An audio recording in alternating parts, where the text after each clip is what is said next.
اعوذ باللہ من الشیطان الرجیم بسم اللہ الرحمن الرحیم اللہم صلی علی سیدنا مولانا محمد وعلی آل سیدنا مولانا محمد وبارک وسلم۔ السلام علیکم ورحمۃ اللہ وبرکاتہ ومغفرتہ۔ اللہ تعالیٰ کا بڑا شکر، کرم اور احسان کہ اس نے ہم سب کو ایک مرتبہ پھر اپنے دین کے خاطر ایک دوسرے سے جڑنے کی توفیق عطا فرمائی، ایمان والوں میں پیدا فرمایا، اور اللہ کا بڑا کرم اور احسان کہ ہمیں رمضان المبارک عطا فرمائے۔ رمضان کی طاق راتوں میں لیلۃ القدر کو، شب قدر کو تلاشنے کی توفیق عطا فرمائی۔ ہم جتنا شکر ادا کریں اتنا کم ہے، اور چلتے پھرتے اٹھتے بیٹھتے اللہ کا شکر ادا کرنا یہ بھی عبادت ہے، یہ بھی عبادت ہے۔ اللہ کی حمد و ثنا کرنا عبادت ہے، اللہ کو یاد کرنا عبادت ہے، اللہ سے معافی مانگنا عبادت ہے، اللہ تعالیٰ سے دعا کرنا عبادت ہے۔ تو ہر طرح سے عبادت اللہ تعالیٰ نے سب کو عبادت میں شمار فرمایا اور آسان کر دیا بندے کے لیے کہ وہ چلتے پھرتے عبادت میں مشغول رہ سکتا ہے اور ثواب کما سکتا ہے۔ بس اسے اللہ کو یاد رکھنا ہے، ہر معاملے میں، ہر کام میں دین کو یاد رکھنا ہے، دین کو ترجیح دینا ہے، کس طرح سے کس کام کو جائز قرار دیا گیا، اس بات پر بھی غور و فکر کرنا ہے، کون سا کام جائز ہے، کون سا کام جائز نہیں ہے۔ ان تمام باتوں کو دھیان میں رکھتے ہوئے عمل کرنا ہے، زندگی گزارنا ہے، تو انشاءاللہ ہر چیز میں ثواب ہے، عبادت ہے۔ اب ہم ایمان کے ٹاپک پر حضرت امام بخاری رحمۃ اللہ علیہ نے جو صحیح بخاری میں حدیثیں نقل کی ہیں، اس میں حدیث نمبر 40 پر آئے ہیں۔ حدیث نمبر 40 میں رسول اللہ صلی اللہ علیہ وسلم جب مدینہ منورہ تشریف لائے، ہجرت کر کے جب مدینہ منورہ آئے تو پہلے اپنی ننیحال میں اترے، جہاں ان کا ننیحال ہوا کرتا تھا۔ وہاں کے لوگ انصاری کہلائے تھے، اور وہاں آپ نے 16 سے 17 ماہ تک، قریب 16 سے 17 مہینے بیت المقدس کی طرف منہ کر کے، مطلب ادھر اپنا رخ کر کے نماز پڑھی، اور آپ کی خواہش تھی کہ آپ کا قبلہ بیت اللہ کی طرف ہو جائے۔ آپ صلی اللہ علیہ وسلم چاہتے تھے کہ بیت المقدس سے کعبۃ اللہ کی طرف رخ ہو جائے، اللہ تعالیٰ اس کی پرمیشن دے دے اور نماز میں سب کا رخ کعبۃ اللہ کی طرف ہو جائے۔ تو سب سے پہلی نماز جو آپ نے کعبۃ اللہ یعنی بیت اللہ کی طرف منہ کر کے پڑھی، وہ عصر کی نماز تھی۔ عصر کی نماز سے رخ بدلا، وہاں آپ صلی اللہ علیہ وسلم کے ساتھ لوگوں نے بھی نماز پڑھی۔ پھر آپ کے ساتھ نماز پڑھنے والوں میں سے ایک انسان نکلا اور اس کا مسجد بنی حارثہ کی طرف سے گزر ہوا، تو لوگ وہاں رکوع میں تھے اور ان کا رخ بیت المقدس کی طرف تھا، یعنی کہ پرانی طرف رخ تھا۔ تو وہ انسان بولا کہ میں اللہ کی گواہی دیتا ہوں، اور میں نے رسول اللہ صلی اللہ علیہ وسلم کے ساتھ مکہ کی طرف یعنی کعبۃ اللہ کی طرف منہ کر کے نماز پڑھی ہے۔ یعنی کہ وہ جسٹ نماز پڑھ کے جب نکلا ہے تو راستے میں جو مسجد آئی تو اس نے وہاں سے خبر دینا شروع کر دی کہ اللہ تعالیٰ نے اپنے محبوب نبی کریم صلی اللہ علیہ وسلم کی جو تمنا تھی اس کو قبول فرما لیا، ان کی خواہش کو پورا کر دیا کہ اب ہم اپنا رخ بیت المقدس سے یعنی کہ مسجد اقصیٰ سے مسجد الحرام یعنی کعبۃ اللہ کی طرف کر کے نماز پڑھ سکتے ہیں، اور میں نے یہ نماز پڑھ کر ان کے ساتھ آیا ہوں۔ تو لوگ حالت نماز میں بیت اللہ کی طرف گھوم گئے۔ جس نے سنا، جس کو آواز آ گئی کہ آپ صلی اللہ علیہ وسلم نے اپنا رخ بدل دیا ہے، تو لوگ کس طرح سے اتباع کرتے تھے، کس طرح سے آپ صلی اللہ علیہ وسلم کی پیروی کرتے تھے، یہ اس حدیث سے معلوم پڑ رہا ہے۔ اس حدیث مبارکہ سے یہ پتہ چل رہا ہے کہ لوگوں نے چلتی نماز میں بیت اللہ کی طرف یعنی کعبۃ اللہ کی طرف اپنا رخ کر دیا۔ جب رسول اللہ صلی اللہ علیہ وسلم بیت المقدس کی طرف منہ کر کے نماز پڑھا کرتے تھے تو یہود اور عیسائی خوش ہوا کرتے تھے، کیونکہ ان کی جو عبادت گاہ تھی وہ اسی طرف تھی، اسی ڈائریکشن میں تھی۔ تو نبی کریم صلی اللہ علیہ وسلم چاہتے تھے کہ ایک زمانے میں جو مسلمانوں کا قبلہ تھا وہ کعبہ تھا، اور حضرت ابراہیم علیہ السلام یہاں تک کہ حضرت آدم علیہ السلام سے بات کریں تو سبھی تمام انبیاء، نبی، رسول جتنا آئے سبھی کے لیے کعبۃ اللہ کو سینٹر رکھا گیا، اسی کو اللہ کا گھر مانا گیا۔ تو اللہ تعالیٰ نے بیچ میں جب فرمان جاری کیا تھا کہ بیت المقدس کی طرف اپنا رخ کر لو، تو یہ 16-17 مہینے اسی طرف نماز پڑھی گئی۔ تو آپ صلی اللہ علیہ وسلم کی خواہش تھی اور اس بات پر یہود اور عیسائی خوش ہوا کرتے تھے کہ ہمارے قبلہ کی ہمارے رخ کی طرف نماز پڑھتے ہیں. پھر اللہ تعالیٰ نے آپ صلی اللہ علیہ وسلم کی خواہش کو پورا کیا, دعا قبول فرمائی اور وحی نازل ہوئی, قرآن مجید میں آیات نازل ہوئی. تو آپ صلی اللہ علیہ وسلم نے اپنا رخ بدل کر بیت اللہ یعنی کعبۃ اللہ کی طرف کر لیا. یہ بڑی خوبصورت حدیث ہے. اس میں ایک تو یہ پتہ چلا کہ صحابہ کرام آپ صلی اللہ علیہ وسلم کی پیروی کیا کرتے تھے, چلتی نماز میں کہنا سننا, جیسے ہی پتہ چلا رخ بدل دیے. اور اس سے یہ بھی پتہ چلا کہ اللہ تعالیٰ نے اس میں ساتھ میں یہ فرمایا, جو آیت نازل ہوئی تھی قرآن مجید کی, اس میں یہ فرمایا کہ نماز جو ہے وہ ایمان کا حصہ ہے, اور اللہ تعالیٰ نے فرمایا کہ اللہ تعالیٰ تمہارے ایمان کو ضائع کرنے والا نہیں ہے. یعنی کہ تم نے ابھی تک جو نمازیں پڑھی ہے, چاہے تم نے اپنا رخ بیت اللہ کی طرف نہیں کیا, بیت المقدس یعنی مسجد اقصیٰ کی طرف کیا ہے, تو وہ بھی نمازیں تمہارے قبول ہیں, اور تمام نمازیں تمہاری قبول ہیں. سبحان اللہ. تو یہ اللہ تعالیٰ نے یہ مسلمانوں کے لیے, ایمان والوں کے لیے خوشخبری پھیلائی, اور یہ خوشخبری آئی آیت مبارکہ کے ذریعے.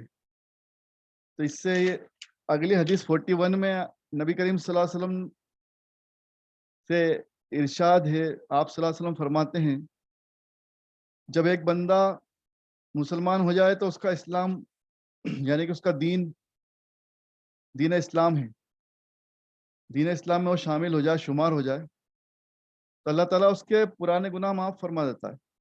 یہ اللہ تعالیٰ کی نے خوبی اس دین کی رکھی ہے. اور اسی سے ریلیٹڈ کیا, جیسے میں نے بتایا آپ کے سامنے عرض کیا کہ نماز ہم نے چاہے پہلے کسی بھی ڈائریکشن میں پڑھی ہو, چاہے کعبۃ اللہ کی طرف نہیں پڑھی, تو بھی اللہ تعالیٰ نے اس نماز کو قبول فرما لیا ہے. اور آپ صلی اللہ علیہ وسلم کو یہ خوشخبری دی ہے, اور اس اگلی حدیث مبارکہ میں آپ صلی اللہ علیہ وسلم خوشخبری دے رہے ہیں کہ جو انسان دین میں شمار ہو جاتا ہے, جب دین کو قبول کر لیتا ہے, ایمان کو قبول کر لیتا ہے, تو اس نے پچھلے جو گناہ کیے ہیں اللہ تعالیٰ اس گناہ کو معاف فرما دیتا ہے. یہ دین اسلام کی خوبی ہے. اور اس کے بعد اس کو یہ بدلہ شروع ہو جاتا ہے کہ ایک نیکی کے بدلے, ایک نیکی کے بدلے 10 گنا, پھر 700 گنا, اور اللہ جتنا چاہے اتنے گنا اس کو ثواب دیا جاتا ہے. جیسے شب قدر میں اور رمضان المبارک میں کئی گنا 70,000 تک اللہ تعالیٰ چاہے تو اس کا بدلہ دے سکتا ہے. تو 10 گنا, 700 گنا, 70,000 گنا, یہ اللہ کے دست قدرت میں ہے. یہ دین اسلام کی خوبی ہے کہ اللہ تعالیٰ معاف فرما دیتا ہے اور آسانی فرما دیتا ہے. تو یہ اللہ تعالیٰ کو دین میں آسانی پسند ہے. یہ اس کا چیپٹر جو ہم جس میں حدیث مبارکہ پڑھ رہے ہیں, اس کا چیپٹر کا ہیڈنگ یہ بھی ہے کہ اللہ تعالیٰ دین میں آسانی پسند فرماتا ہے. اور اللہ تعالیٰ یہ پسند فرماتا ہے کہ جو بھی تم عمل کرو اس کی پابندی کرو. ایسا نہیں کہ کوئی انسان ایک دن تو 24 گھنٹے نماز پڑھے اور دوسرے دن نماز پڑھنا چھوڑ دے, تو یہ اللہ تعالیٰ کو پسند نہیں. اللہ تعالیٰ انسان کی لائف میں ڈسپلین, ریگولرنیس دیکھنا چاہتا ہے. وہ چاہتا ہے اللہ تعالیٰ کہ انسان اگر 5 وقت کی نماز پڑھا تو 5 وقت کی نماز روزانہ برابر پڑھتا رہے. ایک دن کے لیے بہت بڑا عمل کرنے والا بہت پکا پابند ہو جائے اور دوسرے تیسرے دن نماز چھوڑ دے, تو یہ اللہ تعالیٰ کو پسند نہیں. حدیث نمبر 44 میں آپ صلی اللہ علیہ وسلم نے فرمایا, جس شخص نے لا الہ الا اللہ کہہ دیا اور اس کے دل میں ایمان ہے, اس کے دل میں ایمان ہے ذرہ برابر بھی, رائی برابر بھی, تو ایک نہ ایک دن انشاءاللہ دوزخ سے ضرور نکلے گا, اور دوزخ سے وہ شخص ضرور نکالا جائے گا جس نے کلمہ پڑھا اور اس کے دل میں گیہوں کے دانے کے برابر, کبھی گیہوں کے دانے کا لفظ آیا ہے, کبھی ذرہ برابر آیا ہے, کبھی جو برابر آیا ہے, تو اسے دوزخ سے نکال کر کلمہ پڑھنے کی بنا پر اسے انشاءاللہ جنت میں ڈالا جائے گا. تو دیکھیے یہ سب سے نچلا درجہ بتایا جا رہا ہے. کلمہ پڑھنے والا بھی مطلب دوزخ میں جا سکتا ہے, اس حدیث سے یہ پتہ چل رہا ہے. اس میں دونوں باتوں پہ دھیان دینا, ایک خوشخبری بھی ہے اور ایک انسان کو آگاہ بھی کیا جا رہا ہے کہ کلمہ پڑھنے والا بھی دوزخ میں جا سکتا ہے. کیونکہ یہ حدیث تو یہی بتا رہی کہ جو کلمہ پڑھنے والا ہے اس کو دوزخ سے نکال کر جنت میں بھیجا جائے گا. تو وہ دوزخ میں جا سکتا ہے, اس کے اعمال اگر کلمہ پڑھنے والے کا اعمال خراب ہے تو دوزخ میں جائے گا.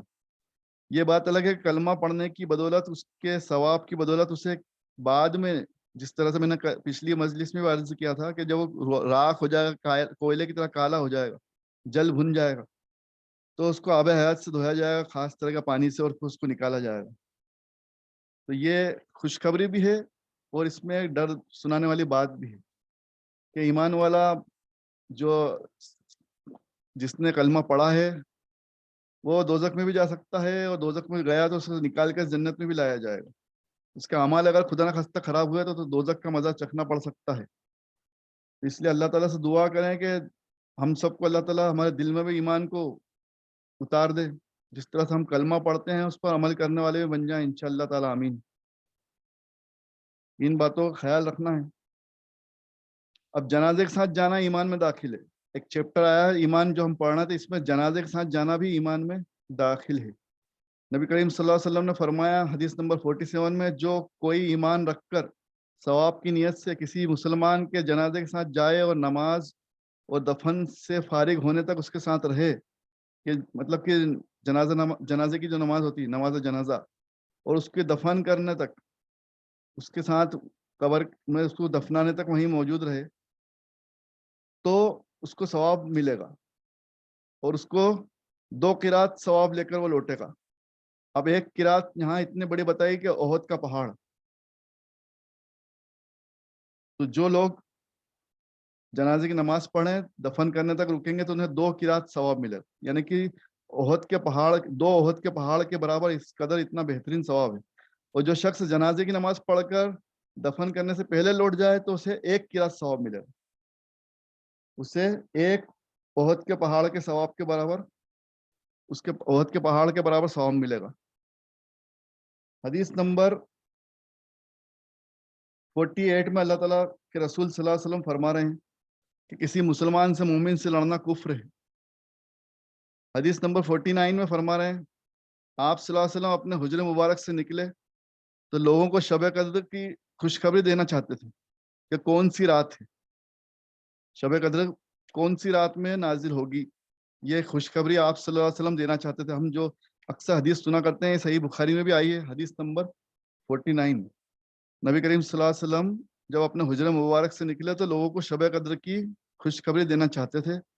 اتنے میں 2 مسلمان آپس میں لڑ پڑے، دونوں مسلمان آپس میں لڑ لیے. آپ صلی اللہ علیہ وسلم نے فرمایا میں تو اس لیے باہر نکلا تھا کہ تم کو شب قدر کی خوشخبری دوں، لیکن یہ فلاں فلاں انسان لڑ پڑے تو میرے دل سے اٹھا لی گئی، یعنی کہ مجھے بھلا دی گئی، اور شاید اسی میں کچھ تمہاری بہتری ہو. اب یہاں اللہ کی ہی کچھ حکمت ہے. شب قدر کو رمضان کی طاق راتوں میں تلاش کرو، یہ نبی کریم صلی اللہ علیہ وسلم نے فرما دیا. تو یہ مطلب لڑنا بھی آپس میں بہت بری بات ہے، خیر و برکت اٹھ جاتی ہے، ایمان سے بدل کے انسان کفر میں چلا جاتا ہے. تو اس لیے اس چیپٹر میں اس حدیث کو لایا گیا کہ 2 شخص لڑ رہے تھے. تو جو ایمان کا چیپٹر اسی میں سب ٹائٹل اس کا جو ہے کہ لڑنا کفر ہے، ایمان کے خلاف ہے. ایک مسلمان کا دوسرے مسلمان سے لڑنا اللہ تعالیٰ کو اس کے رسول صلی اللہ علیہ وسلم کو پسند نہیں. اب آگے حضرت جبرائیل علیہ السلام کا ایک قصہ ہے جس میں انہوں نے کچھ باتیں ان کے اس قصے سے ظاہر ہوئی ہیں. نبی کریم صلی اللہ علیہ وسلم کا بیان فرمانا، پھر آخر میں آپ نے فرمایا کہ جبرائیل علیہ السلام تھے جو ابھی آئے تھے اور تم کو دین کی تعلیم دینے آئے تھے. اس کی حدیث یہ ہے کہ ایک دن آپ صلی اللہ علیہ وسلم لوگوں میں تشریف، یعنی کہ صحابہ کرام میں تشریف فرما تھے. آپ کے پاس ایک شخص آیا اور اس نے پوچھا، آپ صلی اللہ علیہ وسلم سے دریافت کیا کہ ایمان کسے کہتے ہیں. ابھی ہم چیپٹر ایمان پڑھ رہے ہیں تو ایمان سے متعلق جتنی حدیثیں ہیں وہ سب آ رہی ہیں. تو آپ صلی اللہ علیہ وسلم سے پوچھا گیا کہ ایمان کسے کہتے ہیں. اب دیکھیے ایمان اتنی آسان بات نہیں، سادی سی بات نہیں ہے کہ لوگوں نے کلمہ پڑھ لیا اور ایمان والے ہو گئے. اس حدیث سے آپ کو بہت ساری باتیں پتہ چلے گی کہ ایمان کتنی بڑی اور اہم چیز ہے. اب وہ شخص پوچھ رہا ہے نبی کریم صلی اللہ علیہ وسلم سے کہ ایمان کسے کہتے ہیں. آپ صلی اللہ علیہ وسلم نے فرمایا کہ ایمان یہ ہے کہ تم اللہ کے کو مانو، اس کے وجود کو مانو، اللہ ایک ہے اس بات پر یقین رکھو، اس کے فرشتوں پر یقین لاؤ، ایمان لاؤ، ہے نا، اللہ سے ملاقات کو یعنی بروز قیامت کو حق جانو، اس کے تمام انبیاء رسولوں پر ایمان لاؤ، مرنے کے بعد دوبارہ اٹھنے پر ایمان لاؤ. تو یہ سب ایمان کا حصہ ہے. پھر اس نے پوچھا کہ اسلام کیا ہے. آپ صلی اللہ علیہ وسلم نے جواب دیا کہ اسلام یہ ہے کہ تم خالص اللہ کی عبادت کرو، یعنی کہ اللہ کے ساتھ کسی کو شریک مت کرو، اللہ کے ساتھ کسی کو شریک نہ ٹھہراؤ، نماز قائم کرو، زکوٰۃ ادا کرو، رمضان کے روزے رکھو. پھر اس شخص نے پوچھا احسان کیا ہے. احسان جو ہے حسن کا پلورل ہے، بہووچن ہے. ہم لوگ سمجھتے ہیں احسان مطلب کسی نے 10 روپے 100 روپے 50 روپے دے دیے, کچھ کھانے کو دے دیا, کہیں اٹھا کے گھما پھرا کے لے آیا, تو اس کو ہم احسان سمجھتے ہیں, بہت بڑا احسان کر دیا اس. وہ احسان ہم نے غلط میننگ نکال رکھا, لفظ ہی غلط. احسان جو لفظ ہے وہ احسن ہے, احسن سے بنا احسان, اور احسن جو ہے حسن کی پلورل ہے, جمع ہے, مطلب اس کا بہووچن ہے. تو اچھے اخلاق کو حسن اخلاق کو احسان کہتے ہیں, احسن کہتے ہیں. تو احسان جو لفظ ہے اس کے بارے میں پوچھا گیا کہ آپ صلی اللہ علیہ وسلم سے پوچھا گیا کہ احسان یعنی کہ احسن معاملہ کیا ہے. آپ صلی اللہ علیہ وسلم نے فرمایا احسان یہ ہے کہ تم اللہ کی عبادت کرو, اس طرح کرو کہ تم اسے دیکھ رہے ہو, یعنی کہ حسن سلوک. اب یہاں احسان عبادت میں کہاں احسان ہو گیا, جو دنیائی احسان تو کچھ ہوتا ہی نہیں. احسن طریقہ مطلب خوبصورت طریقہ, حسن سلوک یہ ہے کہ اللہ کی اس طرح سے عبادت کرو کہ تم اسے دیکھ رہے ہو, اور اگر یہ نہ کر سکو تو یہ سمجھو کہ وہ تم کو دیکھ رہا ہے. ہمیں اس بات کا غور کرنا چاہیے, خاص بہت اہم بات ہے کہ جب بھی عبادت میں مشغول ہوں تو یہ دیکھیں کہ ہمارا دھیان کہاں ہے. ہم آس پاس والوں کی باتیں نہ سنیں, آگے پیچھے جانے والوں کو نہ دیکھیں, گھڑی کی ٹک ٹک کی گھڑی کو نہیں دیکھیں کہ اذان ابھی نماز کتنی دیر چلے گی, کتنی دیر میں سلام پھرے گا. یہ سب باتوں پہ دھیان نہیں دینا جو اکثر لوگ کرتے ہوئے دکھائی دیتے ہیں, نظریں ادھر ادھر گھومتی. اس کی وجہ یہ دیکھنا ہے کہ اللہ تمہیں دیکھ رہا ہے یا تم اللہ کو دیکھ رہے ہو. کم سے کم یہ درجے میں سے کسی ایک درجے پہ چلے جاؤ. یہ احسان ہے, یہ احسان ہے, یہ حسن سلوک ہے, یہ صحیح عبادت کرنے کا طریقہ ہے. پھر اس نے پوچھا کہ قیامت کب آئے گی. آپ صلی اللہ علیہ وسلم نے فرمایا اس بارے میں جواب دینے والا پوچھنے والے سے کچھ زیادہ نہیں جانتا. اب دیکھیں کتنی اچھی بات چھپی ہوئی. اس بارے میں جواب دینے والا پوچھنے والے سے کچھ زیادہ نہیں جانتا, حالانکہ میں تم کو اس کی نشانیاں بتلا سکتا ہوں. نبی کریم صلی اللہ علیہ وسلم یہ کہنا چاہ رہے ہیں کہ مجھے اس بات کا پورا علم نہیں کہ قیامت کس دن آئے گی, تو اللہ کے علم میں صرف اللہ تعالیٰ نے مجھے کچھ نشانیاں سکھائیں, میں تم کو نشانیاں بتا سکتا ہوں.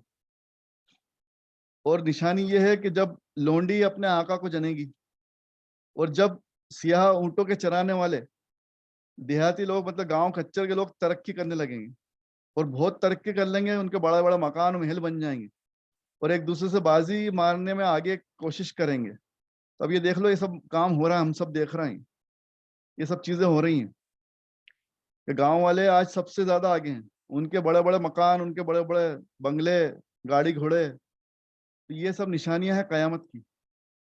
اور قیامت کا علم ان 5 چیزوں میں ہے جن کو اللہ کے سوا کوئی اور نہیں جانتا.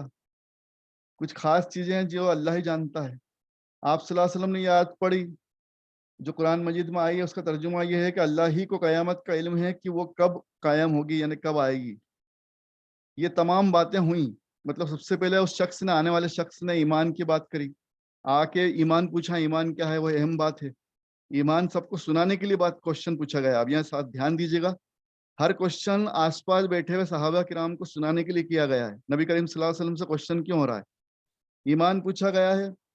پھر ایمان کے بعد یہ پوچھا گیا ہے کہ حسن اخلاق کیا ہے, اچھا عمل کیا ہے, نماز کیا ہے, اسلام کیا ہے, نماز کس طرح سے پڑھی جائے, قیامت کب آئے گی. یہ تمام باتیں کیوں پوچھی جا رہی؟ تاکہ لوگ سنیں آس پاس والے.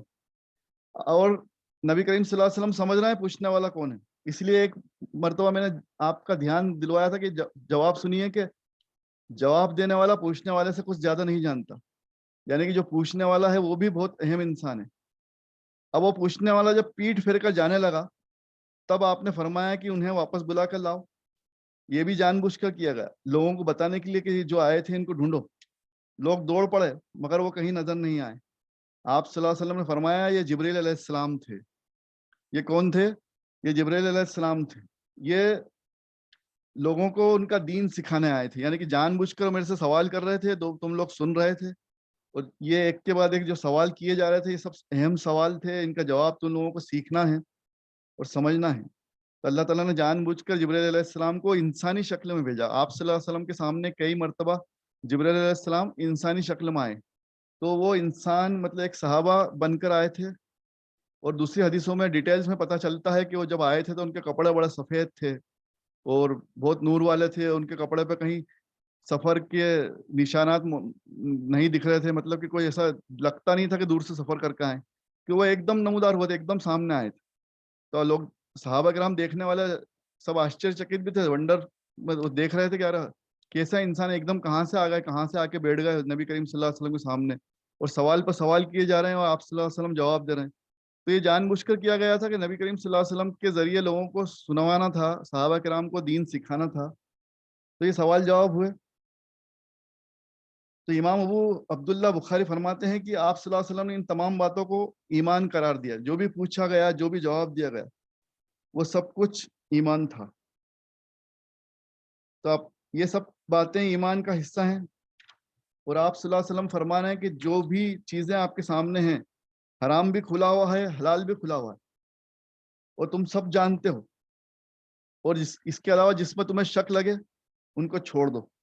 حلال کو اپنا لو, حرام سے بچو, اور جس میں تمہیں شک لگے, جس میں تمہیں شک ہو کہ یہ چیز پتہ نہیں حلال ہے حرام ہے, اس کو بھی چھوڑ دو. آگے فرمایا سن لو بدن میں گوشت کا, یہ حدیث نمبر 52 بیان کر رہا ہوں.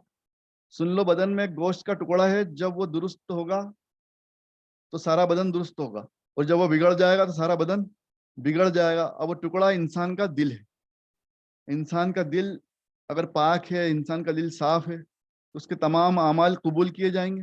اور یہ دل صاف پاک نہیں ہے تو اس کے تمام اعمال برباد ہو جائیں گے. یہ بھی سمجھنے والی بات ہے. اب دیکھنا یہ ہے کہ آپ صلی اللہ علیہ وسلم آگے کیا حکم دے رہا ہے. حدیث نمبر 53 میں آپ نے فرمایا ایک اللہ پر ایمان لاؤ. اور تم جانتے ہو کہ اللہ پر ایمان لانے کا کیا میننگ ہے, کیا مطلب ہے. صحابہ کرام نے فرمایا اللہ اور اس کے رسول بہتر جانتے ہیں. یہ ایک ادب تھا, تہذیب تھی. صحابہ کرام سب جانتے ہوئے بھی کیا بولتے تھے, اللہ اور اس کے رسول بہتر جانتے ہیں صلی اللہ علیہ وسلم. آپ نے فرمایا اس بات کی گواہی دینا کہ اللہ کے سوا کوئی معبود نہیں, اور یہ ہے کہ حضرت محمد صلی اللہ علیہ وسلم اللہ کے سچے رسول ہیں. نماز قائم کرنا, زکوٰۃ دینا, رمضان کے روزے رکھنا, مال غنیمت میں سے مطلب زکوٰۃ دینا, حج کرنا, یہ تمام باتیں ایمان کا حصہ ہیں. تو یہ سب باتیں بتائی گئی ہیں اور اس کو ریپیٹ کیا گیا. ان سب پہ دھیان دینا ہے, ان سب پہ عمل کرنے کی کوشش کرنا ہے. اور تمام چیزیں ایمان کا حصہ ہیں. تمام چیزیں جو باریکی ہیں وہ سب ایمان کا حصہ ہے. صرف کلمہ پڑھ لینا ایمان نہیں ہے. میں نے جیسا آپ سے عرض کیا شروع میں بھی, پچھلی مجلس میں بھی, اور ابھی بھی یہی عرض کر رہا ہوں کہ صرف کلمہ پڑھ لینا ایمان نہیں ہے. کتنی باریک باریک باتیں ہم نے سنی ہیں, پڑھی ہیں, وہ سب ایمان کا حصہ ہیں. اور ایمان کو مضبوط کرنے کے لیے قرآن مجید کی سب سے پہلی سورہ فاتحہ سبھی کو بائی ہارٹ یاد ہے, منہ زبانی یاد ہے, لیکن اس کا ترجمہ بھی سب کو سیکھنا ہے. اور ترجمہ سیکھنے کے بعد اس پر عمل بھی کرنا ہے. اور سب سے پہلی آیت مبارکہ, سورہ مبارکہ اسی لیے رکھی ہے قرآن مجید میں کہ یہ بہت اچھی دعا ہے, بہترین دعا ہے, اور یہ شفا بھی ہے. اللہ تعالیٰ نے یہ فرمایا, سورہ شفا بھی نام رکھا گیا اس کا. اس میں اللہ تعالیٰ نے شفا بھی رکھی ہے, اور سورہ فاتحہ میں دعا بھی رکھی گئی ہے, اور یہ ایمان کا حصہ بھی ہے. میں آپ کے سامنے اس کا ترجمہ پڑھنے کی کوشش کرتا ہوں, آپ سمجھیے گا انشاءاللہ. اللہ کے نام سے شروع جو بڑا مہربان بہت رحم فرمانے والا ہے. سورہ فاتحہ پڑھ رہا ہوں. سب تعریف اللہ ہی کی ہے. ہم جو پڑھتے ہیں الحمدللہ رب العالمین, تمام تعریفیں, سب تعریفیں اللہ ہی کے لیے ہیں جو رب ہے سارے جہانوں کا. اللہ تعالیٰ تمام جہانوں کا رب ہے نا, الحمدللہ رب العالمین جو ہم پڑھتے ہیں. تو یہ پہلی آیت مبارکہ کا میننگ بھی ہمیں سمجھنا ہے کہ اللہ تعالیٰ ہی سب تمام جہانوں کا رب ہے. مطلب یہاں ہم ایمان کی بنیاد ہے کہ اللہ کے سوا کوئی معبود نہیں ہے, اللہ تعالیٰ ہی خالق اور مالک ہے. اب خالق اور مالک میں دونوں باتوں کو سمجھنا ہے. مالک تو کوئی بھی ہو سکتا ہے, لیکن خالق وہی ہے جو خلق کرنے والا, جو پیدا کرنے والا, جو بنانے والا ہے, جو کریٹ کرنے والا. تو مالک تو دنیائی مالک بھی ہوتے ہیں, غلام کے مالک, آقا مالک ہے نا, دکان کے مالک, مکان کے مالک. تو یہ مالک وہ لفظ تو بہت چھوٹا ہے. آپ اللہ تعالیٰ کے لیے تو خالق کا لفظ ہے. اللہ تعالیٰ کے لیے خالق اور مالک, تو خالق جو ہے اللہ تعالیٰ کا بہترین نام ہے. تو خالق کا مطلب ہوتا ہے خلق کرنے والا, کریٹر. اللہ تعالیٰ خالق ہے, خلق کرنے والا ہے. پھر دوسری آیت مبارکہ کا میننگ ہے بہت مہربان رحم فرمانے والا ہے. دیکھیے یہ پہلے اللہ تعالیٰ کا انٹروڈکشن ہو گیا سورہ فاتحہ میں کہ اللہ تعالیٰ کون ہے. پھر دوسری آیت مبارکہ میں اللہ تعالیٰ نے ہمیں سکھا دیا کہ میں رحیم ہوں, یعنی کہ اللہ تعالیٰ بہت رحیم ہے. ہمیں اللہ تعالیٰ کو اس نام سے پکارنا ہے. الرحمن الرحیم، ہے نا، اللہ بہت رحم فرمانے والا ہے، اللہ بہت رحیم ہے۔ آیت نمبر 3، مالک ہے انصاف کے دن کا، مالک ہے انصاف کے دن کا، مطلب کہ قیامت کے دن وہی انصاف کرنے والا ہے۔ آیت نمبر 4، ہم صرف تیری ہی عبادت کرتے ہیں اور تجھ سے ہی مدد چاہتے ہیں۔ یہ آیت مبارکہ وہ ہے جو خالصتاً ایمان سکھاتی ہے اور ایمان کی بنیاد ہے۔ صرف اور صرف اللہ کی عبادت کرنا ہے اور اللہ ہی سے مدد مانگنا، یہ اللہ نے سکھا دیا۔ سورہ فاتحہ پڑھتے بہت آرام سے، ہم سن بھی لیتے ہیں نماز میں، پڑھ بھی لیتے ہیں، آگے نکل جاتے ہیں، اس پہ غور نہیں کرتے کہ اللہ کیا سکھا رہا سورہ فاتحہ میں۔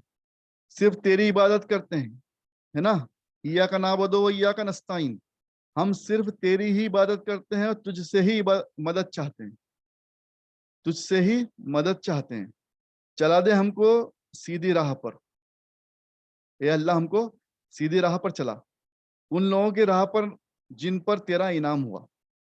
کن لوگوں کی راہ پہ چلانا ہے؟ جن پر تیرا انعام ہوا۔ یہ اللہ تعالیٰ ہمیں خود سکھا رہا ہے کہ اس طرح سے دعا مانگو۔ پہلے تو سکھا دیا اللہ تعالیٰ کون ہے، پہلی آیت میں انٹروڈکشن اللہ تعالیٰ کا، دوسری آیت میں اللہ رحیم ہے، اللہ کو یاد دلانا کہ اللہ تو رحم فرمانے والا، ہم پہ بھی رحم فرما۔ تیسری آیت میں یاد دلا دیا قیامت کے دن وہی سب کچھ ہے، lord of the day of judgment, lord of the day of judgment ہے، اللہ تعالیٰ ہی سب کچھ کرنے والا، انصاف کے دن کا مالک ہے۔ اور پھر یہ سکھایا کہ تمہیں میری ہی عبادت کرنا ہے، مجھ سے ہی مدد چاہنا ہے نا، مجھ سے ہی مدد چاہنا ہے، مجھ سے ہی ہیلپ لینا ہے، مجھے ہی یاد کرنا ہے۔ اور یہ دعا کرا کرو کہ ہمیں اللہ سیدھے سیدھے راستے پر چلا، اے اللہ ہم کو سیدھے سیدھے راستے پر چلا، یعنی کہ صحیح راستے پر، ایمان والوں کے راستے پر چلا۔ اور آگے سکھایا ان لوگوں کی راہ پر جن پر تیرا انعام ہوا، مطلب اللہ کے نیک بندوں کے راستے پر، ہے نا، تمام انبیاء کرام کے راستے پر، ہے نا، رسولوں کے راستے پر، نبیوں کے راستے پر، اولیاء اللہ کے راستے پر۔ تو یہ سب اللہ تعالیٰ کیا سکھا رہا ہے کہ اے اللہ تو ہم کو سیدھے راستے پر چلا، ان راستوں پر جن پر تیرا انعام ہوا، اور نہ ان پر، مطلب ان راستوں پر مت چلانا جس پر تیرا غضب ہوا اور جو بہکنے والے ہیں، جن پر تیرا غضب ہوا اور جو بہکنے والے ہیں۔ آیت نمبر 7 مکمل ہوئی، اور ہم اس کے بعد کہتے ہیں آمین۔ تو ہم آمین تو سب کہتے ہیں جب سورہ فاتحہ کمپلیٹ ہوتی ہے ولد پر، لیکن ہمیں اس کا میننگ نہیں پتا، ہم اس کا میننگ دھیان نہیں رکھتے، سیکھتے نہیں ہیں، یاد بھی نہیں رکھتے، غور بھی نہیں کرتے۔ تو غور کر لے تو ہمیں پتہ چل جائے کہ اللہ ایک ہے، وہ رحم فرمانے والا ہے، وہی قیامت کے دن کا مالک ہے، اسی کی عبادت کرنا ہے، اس سے ہی مدد مانگنا، اس کے سوا کسی کو سجدہ نہیں کرنا ہے، کسی کے سامنے ہاتھ نہیں پھیلانا، کسی سے مدد نہیں مانگنا، سیدھے راستے پہ چلنے کی دعا کرنا ہے، جس راستے پر نیک لوگ چلے، اور برائی کے راستے سے، گناہ کے راستے سے بچنا ہے، اس کے بعد پھر آمین کہنا۔ تو ہم آمین تو کہہ لیتے ہیں، لیکن آمین کس پر کہا یہ اس پر ہمیں پتہ نہیں، وہ پتہ بھی ہو تو اس پہ عمل نہیں کرتے۔ اب تھوڑا سا وقت اللہ تعالیٰ کے کرم سے بچ گیا، تو سورہ قدر کا ترجمہ بھی آپ کے سامنے پیش کر رہا ہوں۔ لیلۃ القدر یعنی شب قدر میں سورہ قدر کی تلاوت اور اس کو بار بار پڑھنے کا بہت ثواب ہے۔ میں نے ہمیشہ عرض کیا کہ 7 مرتبہ، کم سے کم 7 مرتبہ ہر شب قدر میں، ہر طاق رات میں 7 مرتبہ لیلۃ القدر میں سورہ قدر ضرور پڑھ لیں۔ سورہ قدر کو 7 مرتبہ پڑھنا، چھوٹی سی آیت، سب کو پتا ہے، بسم اللہ الرحمن الرحیم، انا اعطینا انا اعطینا، ہے نا، ہم سبھی پڑھتے ہیں۔ تو آپ سب پڑھتے ہیں، عربی میں آپ سب پڑھتے ہیں، انا انزلناہ فی لیلۃ القدر، ہے نا، تو انا انزلناہ فی لیلۃ القدر پڑھتے ہیں، تو اس کو اس کا 7 مرتبہ پڑھنا ہے۔ اس کا ترجمہ میں جلدی سے آپ کے سامنے پیش کر رہا ہوں کہ انا انزلنا آتے، اس میں آپ پڑھتے کیا ہو، انا انزلنا فی لیلۃ القدر، انا انزلناہ فی لیلۃ القدر، کہ بے شک ہم نے اس قرآن کو شب قدر میں نازل کیا۔ پہلی جو آیت پڑھتے ہیں ہم، تو اس کا ترجمہ جلدی سے میں آپ کو سنا دوں کہ اللہ کے نام سے شروع جو بڑا مہربان، بہت رحم فرمانے والا ہے، بے شک ہم نے اس قرآن کو شب قدر میں نازل فرمایا، ہے نا۔ اللہ تعالیٰ کیا فرما رہا کہ ہم نے اس قرآن کو شب قدر میں نازل کیا، مطلب کتنی خوبصورت بات ہے اور کتنی اہم رات ہے یہ شب قدر، ہے نا۔ سورہ قدر میں ہی اللہ تعالیٰ فرما رہا ہے کہ ہم نے اس قرآن کو شب قدر یعنی کہ لیلۃ القدر میں نازل فرمایا۔ یہ پہلی آیت مبارکہ کا میننگ ہے۔ اور آپ کو معلوم ہے کہ قدر والی رات کیا ہے نا، تو کیا آپ جانتے ہو کہ قدر کرنے والی یا قدر والی رات کیا ہے؟ یہ اللہ تعالیٰ ہم سے سوال پوچھ رہا ہے پھر آگے جواب دے رہا اللہ تعالیٰ خود، شب قدر 1000 مہینوں سے بہتر رات ہے. شب قدر 1000 مہینوں سے بہتر رات ہے. اب اس کی اہمیت اور فضیلت اس لائن میں آ گئی ہے. پہلے تو اللہ تعالیٰ نے فرما دیا شب قدر کیا ہے. شب قدر وہ ہے کہ جس میں قرآن مجید کو اللہ تعالیٰ نے نازل فرمایا، یہ اس کی اہمیت آ گئی. دوسری آگے سوال پوچھ کے تیسری آیت میں فرمایا شب قدر 1000 مہینوں سے بھی بہتر رات ہے. اس رات میں فرشتے، آیت نمبر 4 میں کیا فرما رہا ہے، اس رات میں فرشتے اور روح الامین یعنی کہ جبریل علیہ السلام نازل ہوتے ہیں، زمین پہ اترتے ہیں اپنے رب سے ہر کام کا حکم لے کر، ہے نا. تو یہ آیت نمبر 4 کا ترجمہ ہے کہ اس رات میں فرشتے، مطلب کئی فرشتے، ہزاروں فرشتے اور روح الامین ان کے ساتھ جبریل علیہ السلام خود بھی آتے ہیں اور اپنے رب سے ہر کام کا حکم لے کر جو بھی اللہ تعالیٰ انہیں کام دیتا ہے. اس رات میں فجر کے مطلب جب سورج طلوع ہوتا ہے تب تک، رات سے لے کر رات کہاں سے شروع ہو جاتی ہے، مغرب سے، ہے نا.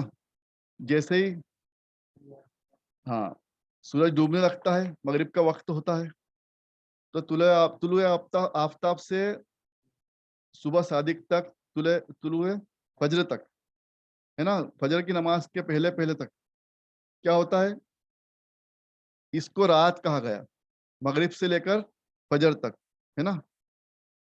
تو اس بات کو خیال رکھنا ہے کہ مغرب سے ہی شب قدر شروع ہو جاتی ہے. بہت رات کو شب قدر بنانا ہے یا بہت رات کو تلاش کرنا ہے، بہت رات کو نماز سے لگنا، ایسا نہیں ہے. مغرب سے آپ آرام سے نماز پڑھ سکتے ہو، دعا کر سکتے ہو، استغفار پڑھ سکتے ہو، درود شریف پڑھ سکتے ہو، صلاۃ التسبیح پڑھ سکتے ہو 7 مرتبہ، جیسے میں نے عرض کیا 7 مرتبہ سورہ قدر پڑھ سکتے ہو، ہے نا. یہ سب بہت آسان عمل ہے، تو یہ مغرب سے ہم شروع کر سکتے ہیں. اور مغرب سے ہی یہ اللہ تعالیٰ نے فرما دیا کہ اس رات میں جو فجر تک سلامتی ہی سلامتی ہے، مطلب رات شروع ہو گئی مغرب سے لے کے فجر تک سلامتی ہی سلامتی ہے. یہ اللہ تعالیٰ نے اس رات کی فضیلت بیان کر دی اور اس میں اس کی خوبی بیان ہو گئی اور اہمیت بیان ہو گئی کہ اس سورہ قدر کے ذریعے کہ شب قدر کیا ہے، لیلۃ القدر کیا ہے. تو یہ انا انزلنا ہم پڑھتے ہیں جو، تو وہ لیلۃ القدر کی جو تمام خوبیاں آئی ہیں وہ اس سورہ مبارکہ میں ہے. تو اس کا ترجمہ بھی پڑھنا ہے، خاص طور سے اس کو بھی یاد رکھنا ہے، سمجھنا ہے اور اس کی اہمیت سمجھنا ہے. اللہ تعالیٰ ہم سب کو کہنے سننے سے زیادہ عمل کی توفیق عطا فرمائے. وآخر الدعوانا الحمد للہ رب العالمین، آمین یا رب العالمین. اللہ تعالیٰ ہم سب کو کہنے سننے کے ساتھ ساتھ سمجھنے کی، عمل کی توفیق عطا فرمائے. شب قدر کو، لیلۃ القدر کو حاصل کرنے کی، تلاش کرنے کی توفیق عطا فرمائے. اس کی فضیلتیں، رحمتیں، برکتیں ہم سب کو نصیب فرمائے. اس ٹوٹی پھوٹی نیکی کو قبول اور مقبول فرمائے، غلطیوں کو معاف فرمائے. ہم سب کے لیے اس کو، ہمارے والدین کے لیے، ہمارے گھر والوں کے لیے، تمام امت مسلمہ کے لیے، سب کے لیے اس کو وسیلہ بنا دے. آمین یا رب العالمین. اللہ تعالیٰ ہم سب کو دنیا آخرت کی تمام بھلائیاں، رحمتیں، نعمتیں، عظمتیں، امن و امان، حفاظت، شفا، تندرستی اور صحت یاب عطا فرما. آمین. ہم سب کو ہر طرح کے لا علاج بیماری سے، بری بیماری سے، نظر بد سے، ہم سب کو تمام پریشانیوں سے، آزمائش سے، ہم سب کی، ہمارے گھر والوں کو، ہمارے بیوی بچوں کو، ہمارے تمام عزیز اقارب کو، خاندان والوں کو، جس نے دعا کے لیے کہا ہے، تمام جو لوگ اس میں شامل ہیں مجلس میں، سب کی حفاظت فرمائے، سب کی دعاؤں کو قبول و مقبول فرمائے. ہم سب پہ رحم و کرم کا معاملہ عطا فرمائے، خیر اور برکت کا معاملہ عطا فرمائے. رمضان المبارک کی بھلائیاں عطا فرمائے. ہم سب کو دین پہ چلنا آسان عطا فرمائے، ایمان والی زندگی، ایمان والی موت نصیب عطا فرمائے. ہم سب کو خوب نعمتیں عطا فرمائے، خوب برکتیں عطا فرمائے. ہم سب کو معاف فرمائے. استغفر اللہ ربی من کل ذنب و اتوب الیہ. ہم سب کو، ہمارے والدین کو، تمام مرحومین کو جنت الفردوس عطا فرمائے. اللہ تعالیٰ ہم سب کو جنت الفردوس عطا فرما. تمام مرحومین کو جنت الفردوس عطا فرما. ہم سب کو دوزخ کے عذاب سے بچا، دوزخ کے آگ سے بچا. ہم سب کو معاف فرما. اللہ ہم سب کو معاف فرما. ہم سب گناہ گار ہیں، ہم سب کو معاف فرما.